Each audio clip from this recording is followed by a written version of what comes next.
வணக்கம் நண்பா. சேலம் கள்ளக்குறிச்சியில் சாராயம் குடிச்சு கிட்டத்தட்ட 50 பேர் பக்கத்தில் இறந்து போயிட்டாங்க. மீதி 40 பேர் உயிருக்கு போராடிட்டு இருக்காங்க. அதை ஒரே இடத்துல நல்லடக்கமும் செஞ்சுருக்காங்க. இதை பார்த்தா உங்களுக்கு எவ்வளோ ஒரு வேதனையாக இருக்குன்னு நல்லா தெரிஞ்சுக்கோங்க.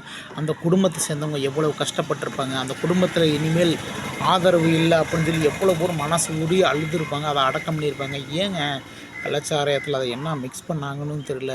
ஏன் இவ்வளோ பேர் திடீர்னு இறந்தாங்கன்னு அதுக்கு ஒரு முடிவான சரியான காரணமும் புரியல. எவ்வளோ சோஷியல் மீடியாவில் வீடியோ போட்டாலும் அதுக்கான சரியான ஒரு ரெஸ்பான்சிபிளும் கிடைக்கல.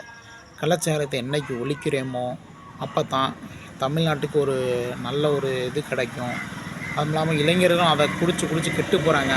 இப்போ இருக்க இளைஞர்களும் சாராயத்தை குடிச்சு கெட்டு போகிறாங்க. தயவு செஞ்சு இதெல்லாம் மதுபானங்களை நீ ஒழிச்சா மட்டும்தான் அவங்களோட குடும்பத்தை அடுத்த கட்டத்தை கொண்டு போக முடியும்.